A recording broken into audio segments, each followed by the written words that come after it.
Do you spend a ton of time training your SDRs only to find that they make the same mistake over and over again, take months to ramp, and have trouble making quota? Yoda AI by RingDNA delivers AI-powered conversation guidance so that every rep can sell like your top performer. In real time, deliver talking points that help reps overcome sales objections, stay on message, and beat the competition. You'll never have to endlessly repeat sales advice to reps again. It's easy to set up, easy to customize, and comes with out-of-the-box coaching best practices. Turn your team into a revenue-driving machine today with Yoda AI by RingDNA. To learn more, visit ringdna.com/Yoda. That's ringdna.com/YODA.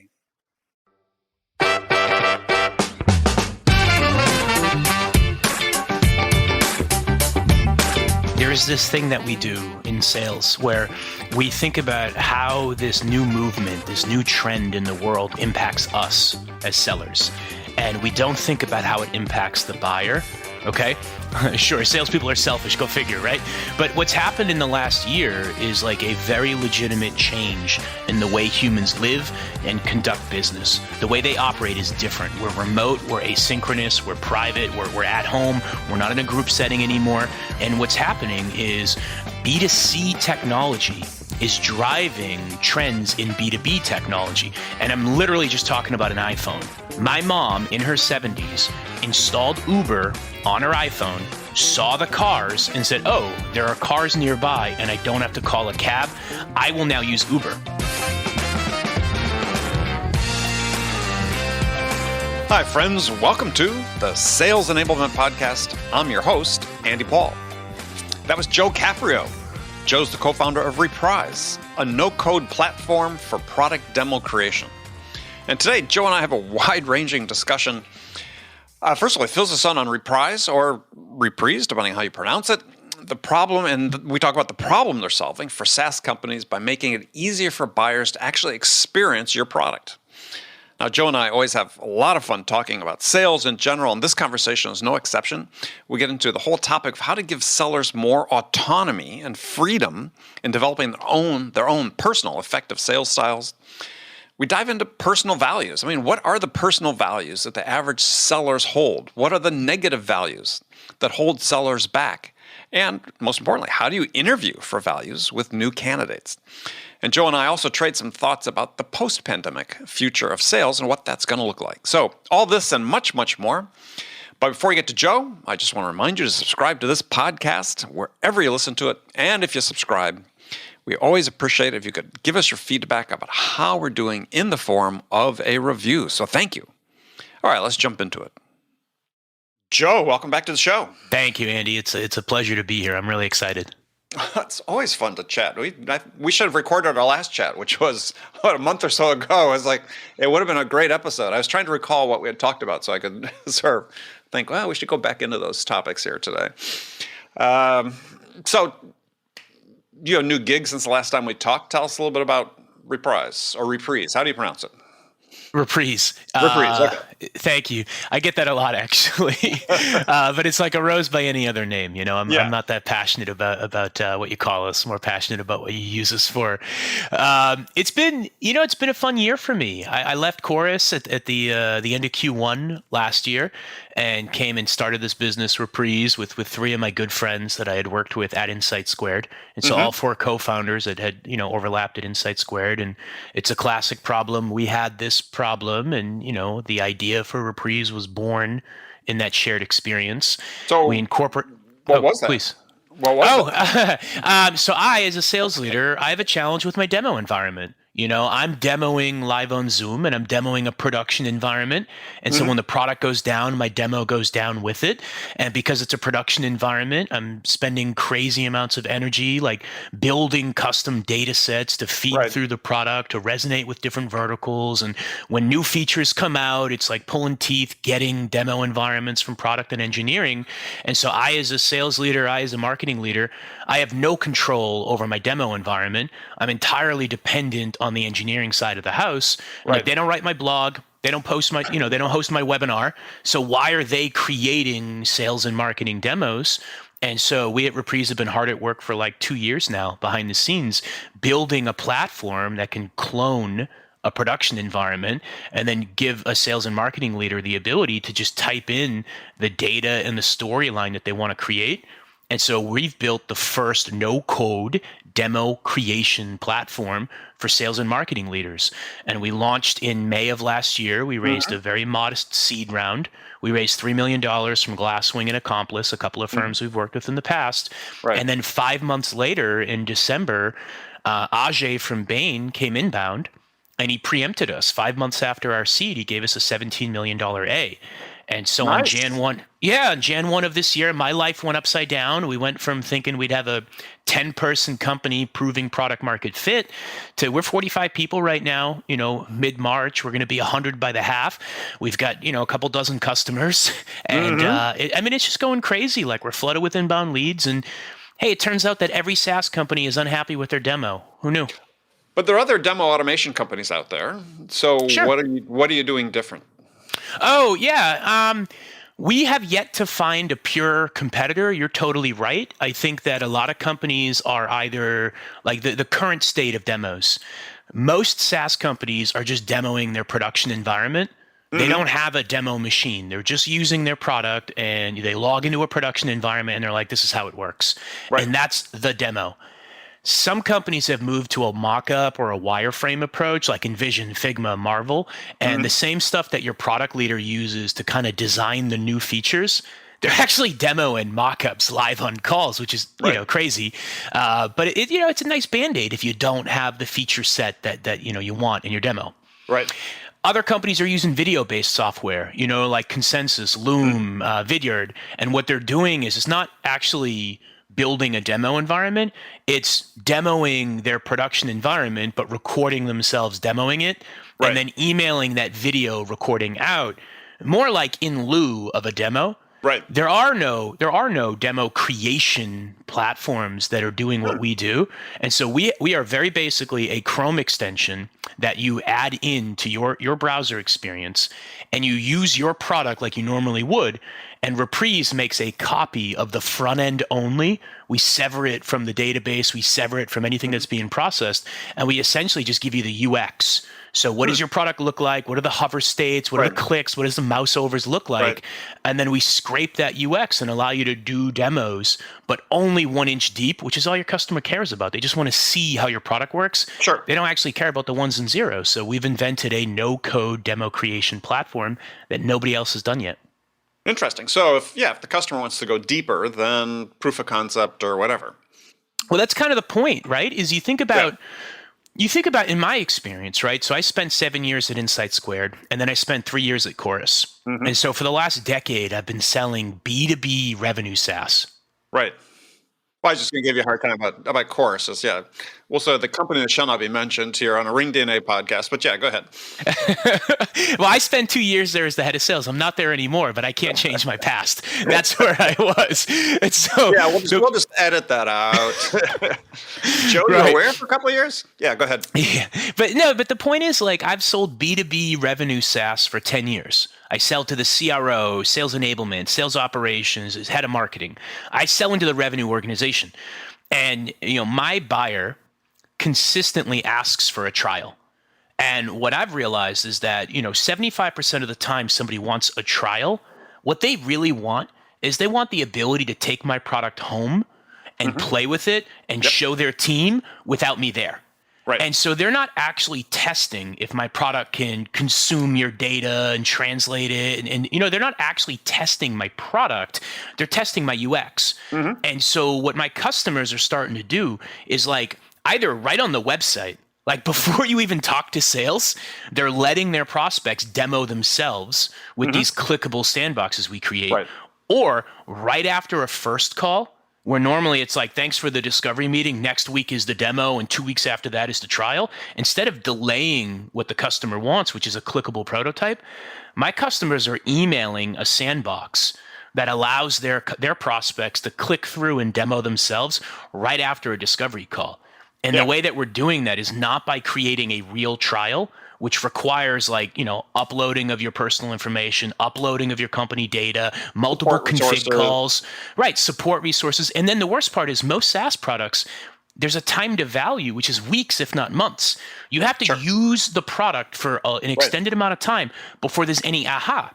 And what we're doing is we're scripting an example demo with an instance that's already full of data and been used. And so the customer gets that aha of what would a day in the life actually be like, instead of the customer getting all that frustration and like damage of setting up a real trial. And so we're leading with the aha moment in a clickable sandbox, while your competitor is like, meet me in 2 weeks and I'll give you a demo. We're collapsing cycles, increasing win rates. Like, it's totally changing the way companies are thinking of their demo.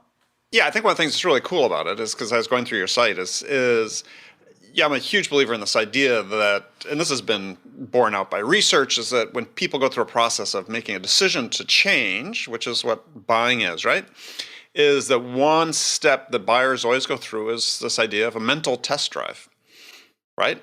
And what you're basically doing is turning that into a reality, right? So instead of having the seller tell a story about, hey, this is how another customer is using this, trying to connect with them on that level, you'll still tell that story, but then, wow, we deliver this instance to you that enables you to see that very quickly. So that mental test drive stage happens very quickly. I really think that's a great way to go. So Andy, there is this thing that we do in sales where we think about how this new movement, this new trend in the world impacts us as sellers. And we don't think about how it impacts the buyer. Okay. And what's happened? Yeah, sure. Salespeople are selfish. Go figure, right? But what's happened in the last year is like a very legitimate change in the way humans live and conduct business. The way they operate is different. We're remote, we're asynchronous, we're private, we're at home, we're not in a group setting anymore, right? And what's happening is B2C technology is driving trends in B2B technology. And I'm literally just talking about an iPhone. Okay. My mom in her 70s installed Uber on her iPhone, saw the cars and said, oh, there are cars nearby and I don't have to call a cab. I will now use Uber. My aunt installed Airbnb, read the listings and said, I'm not comfortable in someone else's house. I'll stick with hotels.com. And so these are two people who are in the laggard quadrant of like technology adoption that are installing products on their phone, using them, and then deciding if they want to really be a customer. Now, you play that out with people that are actually making technology purchases for businesses right now that are half of their age. They grew up on iPhones. They grew up on YouTube. And so the way that people are getting used to evaluating tech is I see it, I touch it, I decide, and then I go forward and purchase or not. I get to your B2B SaaS website, and your CTA is talk to sales. I just want to touch it. I just want to click through the inventory and then decide if I want to talk to sales. And for enterprise software companies, that's really scary. And it's really difficult to create as an experience because it takes work to run your platform. And so what I'm doing is not replacing sales. I'm not replacing trials. I'm just giving the customer what they want first, which is an ability to click around your product without you there, so that they can do some self-education and then decide that they're ready to talk to sales. It's just being buyer-centric in this customer-led, marketplace. Yeah, well, I think that it speaks to a really important issue, which is that sale, at least in my mind, is that sales so often is driven, as you sort of talked about, it's like, how do I get this person to adopt my product, which is the sort of the going in position of so many sellers, right? Is how do I persuade somebody to buy my product? Whereas when you get a chance to try it, we know from research that actually the first step a buyer goes through is, look, I need to define this problem that I'm trying to solve. Well, one of the ways you help define the problem is you become educated about it, right? So really the role of the seller is to help educate the buyer to maybe broaden the consideration and understand more thoroughly the scope of the product they're trying to solve, the scope of the problem they're trying to solve. Yeah, and having this type of tool to help people sort of envision potential outcomes, I think it's hugely powerful. I always think about my experience looking at other software companies. My first thing that I do, and I'm a salesperson, so it's probably right before a sales meeting. I go on your website and I try to figure out what you do, and then I try to figure out how my pitch, could be fit into what you do. And Right. so my whole career, I've been looking at companies' websites in a mad dash. In like 90 seconds before my conversation with them, I'm on their website trying to quickly grok what they do. Mm-hmm. And it's always been infuriating to me that all I get are ebooks and case studies and like long form content and watch this video and click over here, click over there. Contact sales. Yeah, get lost in a click hole. And then the entire time, it's like that company is selling the value instead of just telling me what they do. And as a salesperson, right, I'm sure people can relate to this. Like, it's really annoying. It's really annoying to go on somebody's website and be like, what do they do? And then have to click 15 things and read and do research and try to like decipher what they do. And so I thought that was me as a salesperson because I'm only looking at their website for selfish reasons. I want to quickly figure out what they do. Dude, guess what? Everyone on your website just wants to quickly figure out what you do. Nobody wants to go to your website and do homework. Why are we creating these like long form, long-winded, meandering like thought leadership pieces when all people want is what your product does? We're doing it because it's actually really difficult to carve out just the aha moment of your product and put that on your site. And the reason that's really difficult is because it takes work to work your product. So you have to use the product and configure the product, and then it spits out the value. Right. And so what we're doing is we're just carving out that aha moment. We're putting these light switch demos on our customer's website.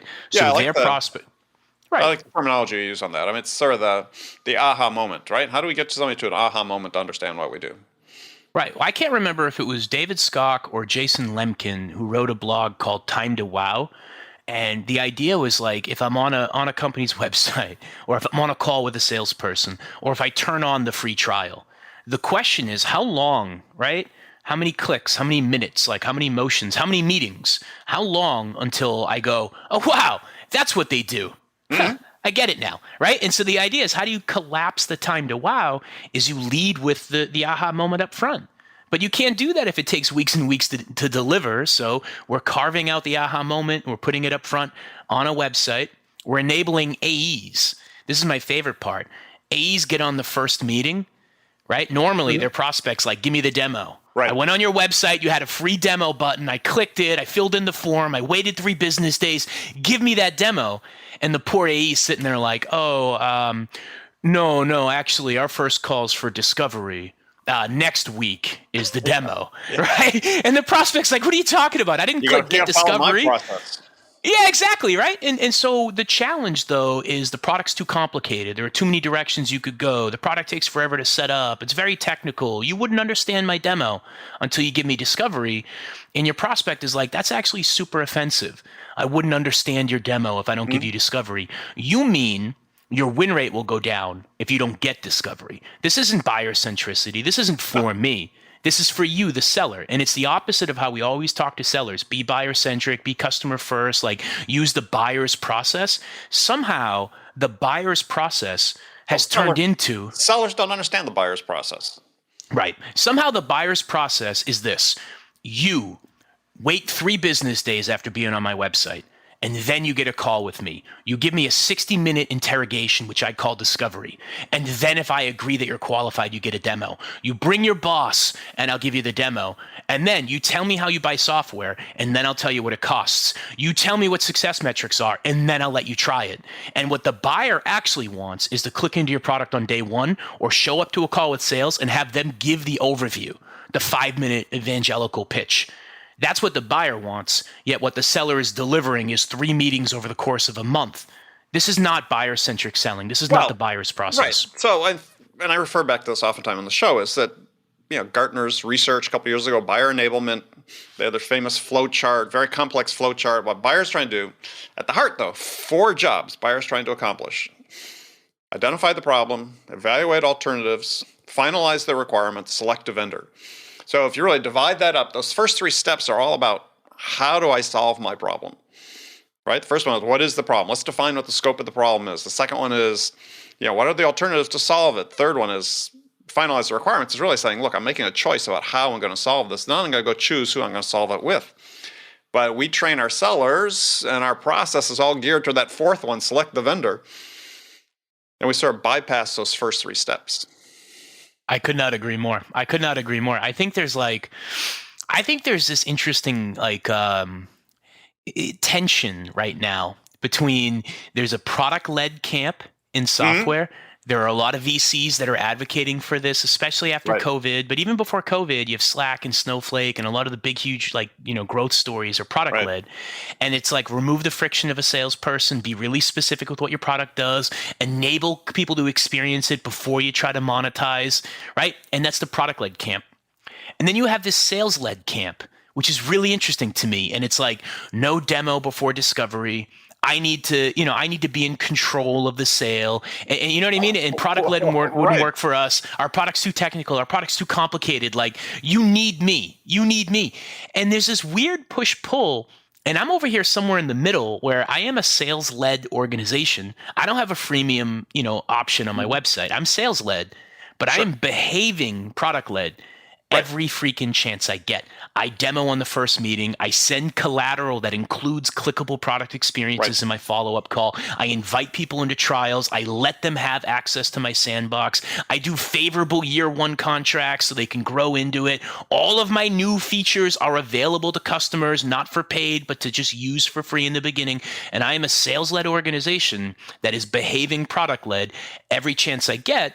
Because I do have the same challenges that other enterprise software companies have.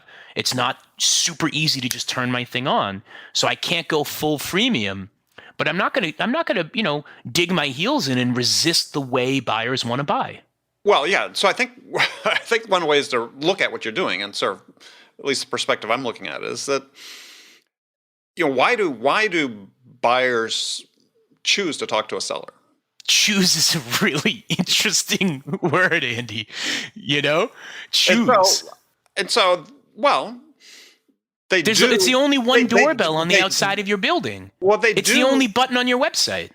Well, look, I mean, increasingly, buyers can go, down a certain ways, depending on the complexity of the product and so on. If it's not purely transactional, if there's some complexity, they can go certain ways into their buying process, and then they need to talk to a salesperson. Right. So they talk to you when they need to. Right? Yes. Okay. But why? Here's my point, Andy. I think some of the beauty of what you're doing is by giving them this insight early on, is you're accelerating that point where they said, oh, yeah, we're thinking about this in the context of sort of defining our problem we need to solve. Yeah, we need to talk to Joe about that, right? And so it's whereas, I agree with you 100%. Is the way most sales processes are set up is the antithesis of being buyer-centric, because it's all about, well, who knows what it's about, right? I mean, I get into arguments with people online about this who, say, oh, the sales process is there for the seller. No, sales process is there for the manager. Let's not mistake itself. It's not there for the benefit of the seller. It's certainly not there for the benefit of the buyer. I mean, I don't think anybody can look at their sales process, though this may change with what you're doing, is saying our sales process exists to enable the buyer to make a decision. Yep. Andy, I look at a lot of sales leaders, okay, and they show me they all have the same chart, the same dashboard, and it's opportunities or revenue by source. Right. You know what I mean? And the sources are things like paid, retargeted, you know what I mean, referral sites. And then they always have a source that says free trial. And I laugh because I'm like, what does that mean? And they're like, look, free trial, it's our best lead source. People love the free trial. As soon as they take a free trial, I know that we have a chance at winning the deal. And I'm like, everything else you mentioned, retargeting, paid, referral sites, those are origination places that drive traffic to your website. Free trial is when somebody lands on your website, there's one CTA and it says free trial. And then when I click on it, it's a form that I fill in to meet your sales team. Right. That's not a lead source. And it doesn't mean they wanted a trial.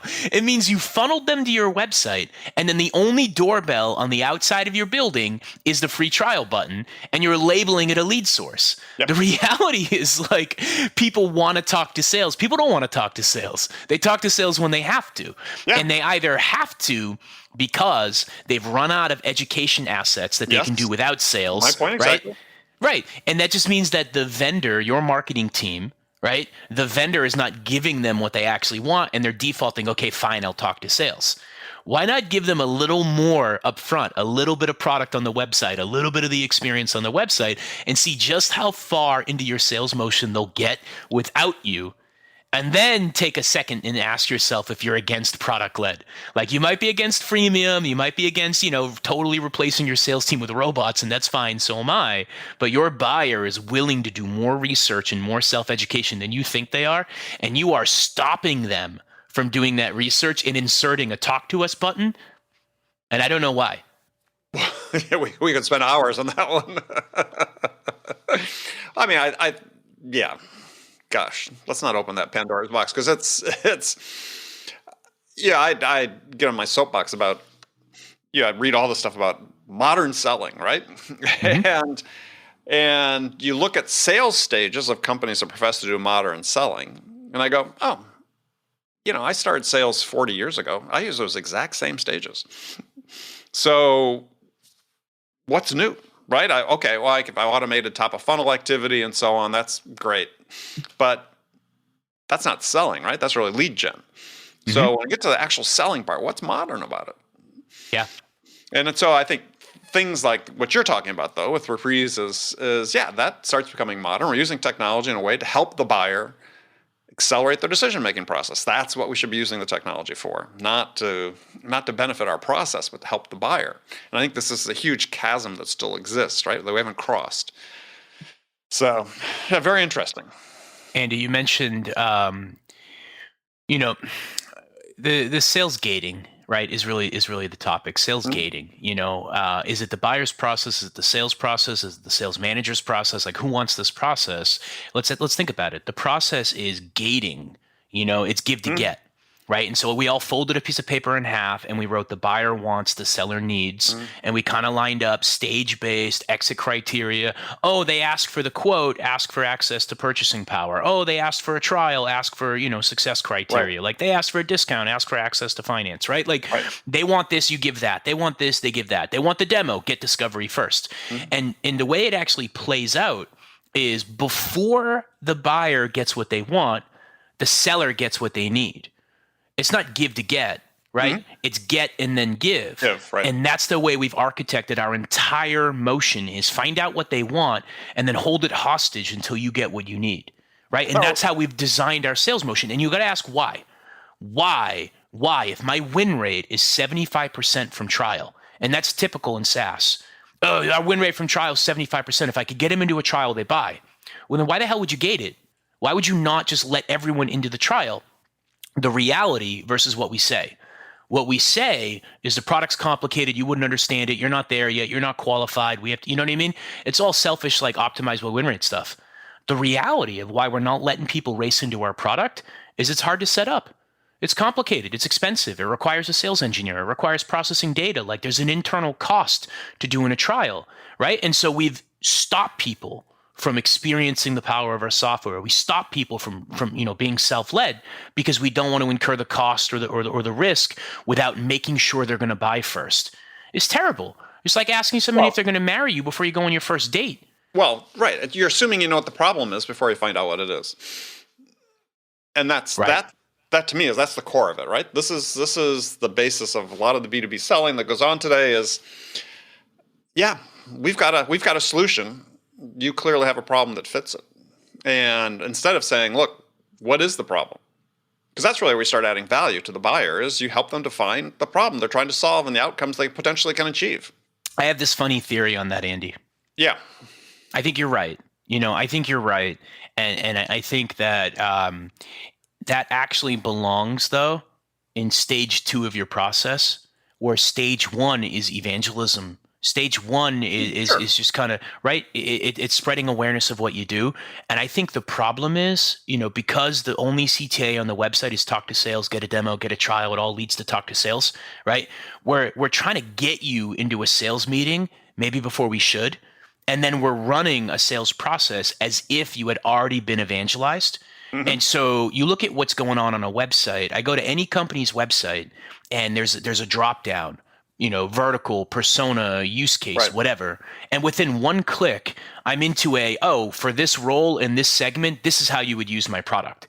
Prove me wrong. Prove me wrong. Every SaaS company right now, if you're listening, go on your own website. There's one click I need to make where I hover over product, vertical, persona, and I make one option, and I'm in a tailored landing page, exactly the top 3 use cases for me.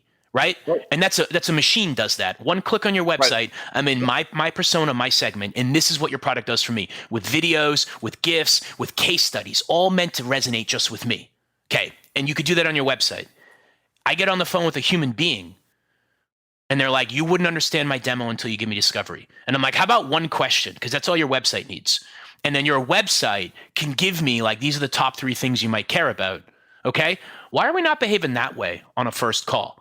Here's a high level of what we do. Here are the top 3 things you might need from me. Let's pick one and go deep on it. Instead, we're training our sales reps. You got to find the problem and create value. And that's getting a sales rep to play a game of poker where they won't show their screen.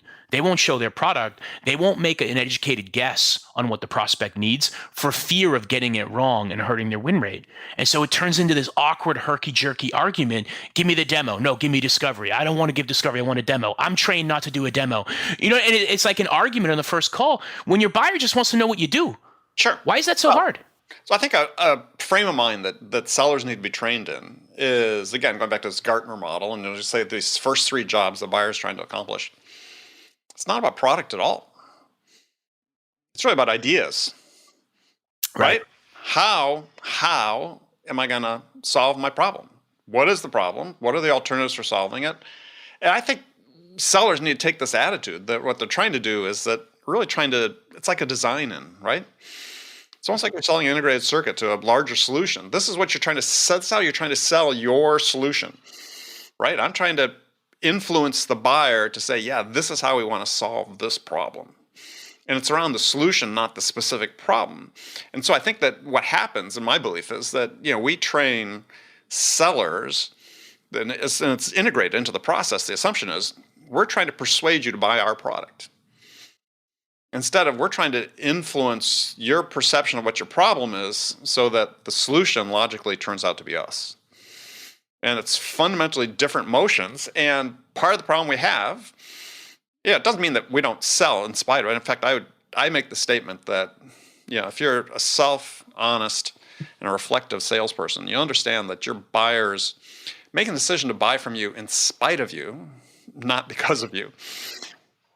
And this is the fundamental issue we have in sales, is that people are buying in spite of you, not because of you. And you need to change that equation. They're going to be buying because of you. And we have to get away from this idea that everything is this blunt hammer persuasion at each step along the way to sell somebody. I mean, we know there's research out there. Jonah Berger talks about his book, The Catalyst, that basically everyone in the world universally has this innate resistance to being persuaded.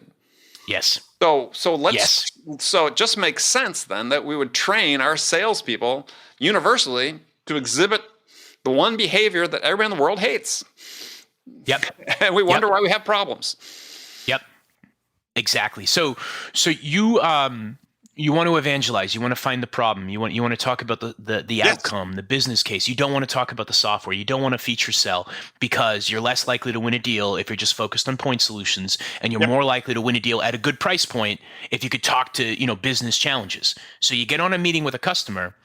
What they actually want is to know what you do, and it's a bad question on their part, because they're asking for a feature demo, and we all know we don't want to do a feature demo. We want to explain the value. We want to make a business case, right?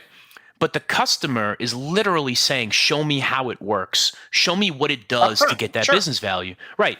And so I don't think we need to launch into a 60-minute deep dive technical demo, right? But if we don't turn our screen on, that's mistrust from the customer. Exactly to your point. I want to know how it works, and you're giving me slideware. I want to see what it does, and you're refusing to show me, and you're leaning towards either I'm stupid, I wouldn't understand your product without discovery, or you're selfish. Our process is. And those are the only 2 excuses we give salespeople. Turn your screen on, do a 5-minute demo explaining the top 3 use cases in that segment for that role. 5 minutes in the product, remove that friction. Customer relaxes, got their demo, saw a couple interesting stories, and goes, ooh, Story number 2 is our biggest challenge. Tell me more about that. Screen goes off, 20 minutes left in the 30-minute call, and you do discovery. It's give to get. Give the demo, get discovery. Right. It's not get discovery before you it's give to get. Well, I think it's a way of making that connection with that person, right? As long as you're putting up the resistance to what they want to accomplish, because they just want to understand initially. I think I agree with you 100% is up front. Yeah, what do you do? It's like the proverbial question. So tell me what you do. Right. And a problem that is almost universal in sellers is they can't concisely explain what they do. And I'm not talking about an elevator pitch. I'm talking 5 words. You get 5 words to tell the buyer what you do. I ran a contest last year on LinkedIn on my post where I said, tell me what you sell in 5 words. And in 5 words, you can convey what you do and the value the customer receives from it. And you just have to have those 5-word statements for the C-level, for the CRO, for the head of sales ops, rev ops, sales frontline manager, whatever. Those are light switch moments. Those are light bulb moments. Mm-hmm. It's persona vertical, Andy. And if you can bolster that, I call those micro positioning statements. But if you can do that and bolster with something like what Reprise is doing, then suddenly, instead of having their guard up about why aren't you giving me this information, you've removed that friction point. Yeah, man. It's persona vertical, 3 case studies. It's like stupid simple. For a person like you, in a company like that, here are the last 3 customers that I've helped. Story 1, story 2, story 3. Ooh, story 3, is exciting to you. Let's go deep on that. For a guy like you at a company like that, these are the things that I most often see. What speaks to you? It's so easy. It's on your website right now. Yet your sales reps aren't doing it. They're doing 60 minutes. Like, who else gets involved? How do y'all normally buy software? Like, it's a joke, right? Tell me about BANT when we're all evangelizing before the problem exists. No one has budget because no one knows what their need is because we're going outbound trying to source these meetings. Right. And you get on a call and you do 1990 style discovery. It's crazy. Well, so what's 1990 style discovery? BANT. Oh, man. Tell me the budget. The 1990 style discovery is when you give your sales rep a list of questions. Joe, let me just tell you, since you weren't around in the 90s doing this, is that those people that were kicking it in the 90s weren't doing BANT either, just FYI. Yeah. None of my teams we never did BANT. I mean, that was ridiculous from day one. There are companies still doing BANT, Andy. There are companies still doing a list of qualification questions that are not like case specific or like, opportunity specific. It's just universal. You ask these 5 questions on a call, and if the customer answers them, you can move them forward into the next stage. It doesn't make any sense to ask for things like budget and need. It doesn't make any sense to ask for that when like we're evangelizing a problem. And 90% of SaaS transactions, like we're there before the customer really needs us to be there. And we're like, give us all this information about this existing problem, and then I'll tell you what we do. Yeah. So I've got a new book coming out next year, and one of the stories I have in there to try to sort of help sellers understand the mindset they need to have is that for a chunk of my career, I sold products that didn't exist. So I had a basket full of technologies that this company wanted to commercialize, and my job was to go out and find a large enterprise somewhere that would pay us millions of dollars to develop the product for them that didn't exist, and millions of dollars to manufacture the products that resulted from it. So I had, I had no product. I had no market. It's like, this is the most fun selling you can have, right? But I was just trying to find a problem I could solve for somebody. And sellers need to have that attitude when they go out, is you may have a product, but just forget about your product. Find somebody who has a problem that you can help solve. And if you can help influence their vision of how they want to solve that problem, the outcomes they can achieve, and it happens to be aligned with your product, fantastic. But if you go out with that product first mentality, you always run into these problems. And again, this is not a binary, hey, it doesn't work 100% of the time. Of course, people are still selling. But you look at the people who are more consistently successful at what they do in sales, this is what they're doing. They are solving problems first. I agree. I think A lot of the companies I've worked at, I start early. I was employee 9 at Insight Squared. I was employee Hmm. 30 at Chorus. Both of those companies went like up to 200 people, 10, 20 million in revenue. Right. So like I've seen early to mid stage a couple of times, and you seem to grow up on inbound leads in the beginning. And your sales team gets accustomed to inbound leads. And then you suddenly go outbound and it's entirely different sales motion. And it's like they can't quite figure it out. But the difference between an inbound and an outbound, I think, does a really good job of tying our discussion in a bow here. It's like on an inbound lead, I can just set the agenda and that kicks off a discovery because my agenda is like, wow, Andy, you came from this lead source. That's great. Tell me more. How did you find us? Why did you care? Right. Why are you here? How is that a problem? How long has it been a problem? Who else knows about it? What's the impact? What have you done about it? And it's just natural to go into discovery on why you're here. Hmm. Okay. You grow a sales team up on inbound leads and they start going, hey, Andy, why'd you take the call today? Super lazy intro. And Andy's like, this is why I'm here. And your win rate's high. You start going outbound and you're like, hey, Andy, why'd you take the call today? And he's like, because you fucking asked me to. Your BDR emailed me and begged for a meeting, right? Like, that's why. And it's like, well, how long has that been? It's like, how long has what been a problem? What are you talking about? You asked me for this time. I gave you this time. And now you want to ask me a bunch of stupid questions about what I struggle with. I don't even know you. No, I don't want to whiteboard my business challenges. No, I don't want to tell you what keeps me up at night. You asked for this time. World's You got worst this question, by the time. way. Use it. Yeah, right. You asked for this time. You got this time. Use the time wisely. Tell me what you think you can help me with. Give me your top 3 things of what you do, and I'll tell you if any one of them makes sense, and then we can have a conversation. But like inbound versus outbound is very much like active project versus evangelizing. An active project, spend some time learning about the project. Ask your prospects some questions. They'll give you the answer. It's an active project. Right. I guarantee you 80% of the pipeline that reps work right now, non-active project, just an interested stakeholder, and it's our job to pitch a little bit. I don't know when salespeople became afraid to pitch. We've been guzzling this Kool-Aid about consultative sale and solution selling, and you need to do discovery or else you can't do your job properly. Get on the phone and pitch. Your website does it with one click. Get on the phone and pitch. Yeah, well, I think it's a matter of how you pitch, right? So, I mean, I think that you identified the problem early on is that sellers are trained to sort of be a little bit presumptuous on the connection they form with somebody. And if they get into that pitch too soon, somebody's saying, look, you're selling me without understanding what I need. So Right. it's okay to invest a little time when you evangelize. To me, has always been, because I was first in on a number of companies. VP title, but I was selling, like I just talked about before. You're evangelizing. So you got to form connections with people. You got to earn their trust. You earn their trust, they're going to open up and let you in on a lot more detail about what it is they're trying to do, what they're trying to accomplish, the problems they have. And they ask you for your help at that point to say, oh, I mean, there's something else we could do that we hadn't really considered doing before to help us achieve our goals. Fantastic. Yes, sir. It's just like a game of poker where, we have 5 cards and you can't see them.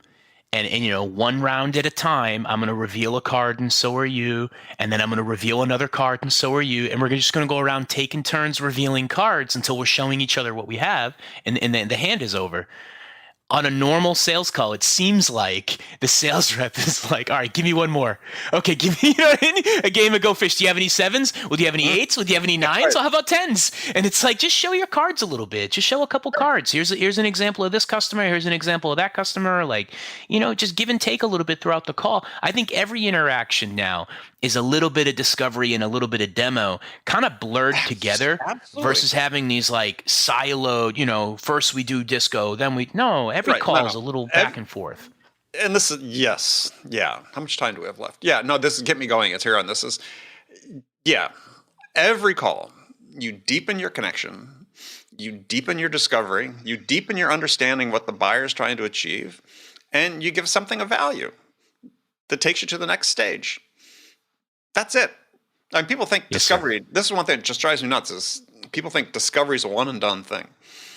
What happens when the customer is engaged with you and engaged with 2 of your competitors, trying to understand their problem, trying to understand what they can achieve? They get smarter. And if you're not going back and rediscovering every time you can, they could be off on a different path and you're just not even aware of it because you think they're marching down the path the way that you want them to go. Yeah, but Andy, I moved him out of the discovery stage in my Yeah, so I'm CRM done 2 with weeks it. ago. So why would I ask another question, right? Like, Yeah. We got a lot of work to do, my friend. Hey, I wanted to, before we go, because we are coming sort of to the end, I did want to talk about your man, Evan Patterson. yes, sir. Sort of a star this week on LinkedIn. Evan's been amazing for us. It's his first week on LinkedIn, 17 meetings. I was happy to give him a big shout out on his post, and we got tremendous engagement on it. So, you're giving him some freedom, right? Mm-hmm. One of the most remarkable thing about that was that clearly he doesn't feel like he has to worry about how many calls did you make this week? How many emails did you send this week? Because A is not making any calls and B is not sending any emails, but he's booking a ton of meetings. 17 in his first week, and I know it's Thursday. Right, and I know most frontline managers would shit themselves at the prospect of giving somebody that much autonomy and to stray from the recipe. So, how do you feel comfortable doing that?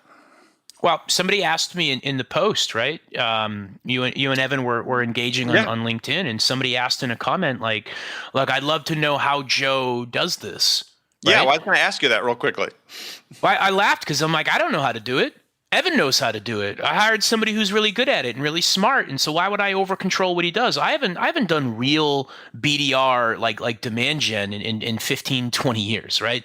Yeah. So why the hell would I ever hire somebody who's been doing it for the last 3 years and he's actually really good at it? Why would I hire him and be like, this is how you work? I hired him. I said, how do you work? Show me some of your existing stuff. Show me what you're doing. Like, great, let's go try that. And then I unleashed the guy. And he's killing it. He's killing it, right? He's engaging with people. He knows our target audience. He knows the talk track. He knows the pain point. He's going out and having conversations with people and then saying, by the way, like, do you want to see how Reprise helps with that conversation? He's not going out there being like, we've X 300X ROI. Will you take a meeting? Or like, he's not doing that stuff. He's just having conversations to find the people that want to have that conversation. And then he's parlaying that into a meeting with his sales team. I don't need phone calls. I don't need emails. Andy, I had a CEO once say, I want to hear it on the sales floor. I want to hear a buzz on the sales floor. And I said, why? And he's like, so I know they're busy. And I said, oh, cool. I use this report from the CRM to know if they're busy. You want to hear noise to know they're busy. So you want my buyers to have a worse experience where there's background noise and it's chaos and they could tell that our sales floor is a disaster.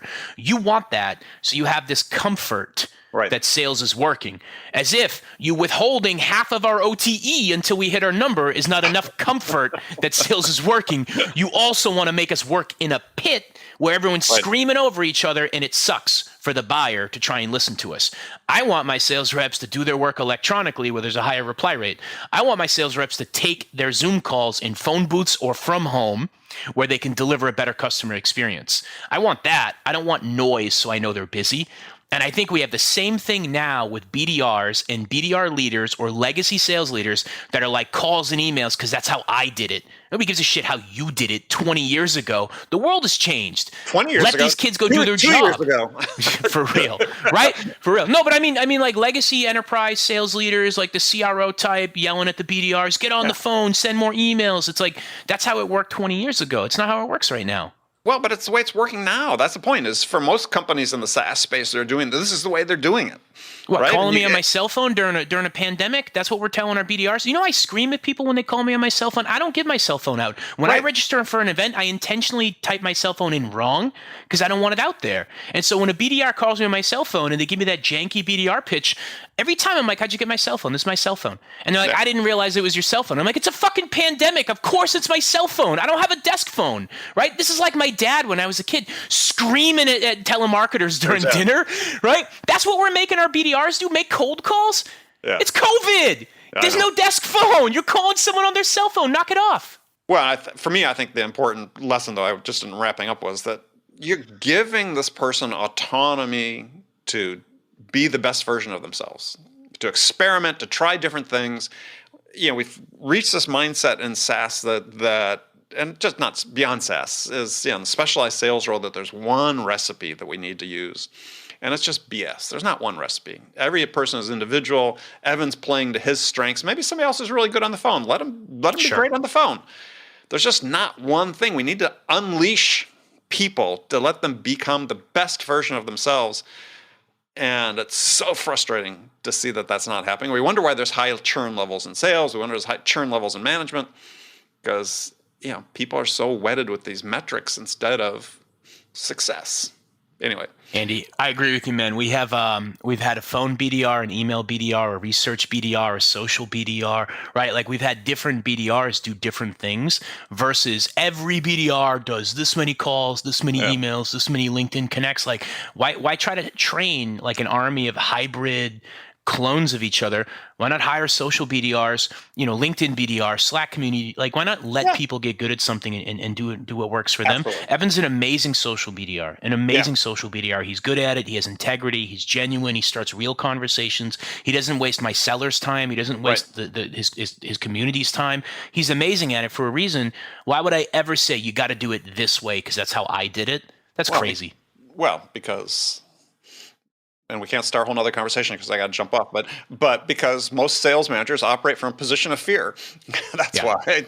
So we'll leave it at that. We'll have you back. We'll talk about that. We'll pick that one up again. All right, Joe, fantastic talk with you, as always.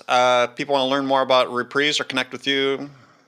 How can I'm super active on social. It's Joe Caprio on LinkedIn. You can go to getreprise.com. We're a new vendor. We're 45 people. We raised our A round in December, and we're just trying to get our name out. So come check us out, getreprise.com, or find me on LinkedIn. I'd love to talk to you. Perfect. All right, Joe. Thank you. Thank you, Andy. Okay, friends, that's it for this episode. First of all, I want to thank you for taking the time to listen. As always, we're so grateful for your support of this program. And I want to thank my guest, Joe Caprio, for sharing his insights with us today. If you enjoyed this episode, please subscribe to this podcast, Sales Enablement with Andy Paul, on iTunes, Spotify, or wherever you listen to podcasts. And if you could also leave us a rating or a review and let us know how we're doing, well, we'd certainly appreciate it. And you can do all that on your phone in less than a minute as soon as this episode is over. So thank you for your help. And thank you so much for investing your time with me today. Until next time, I'm your host, Andy Paul. Good selling, everyone.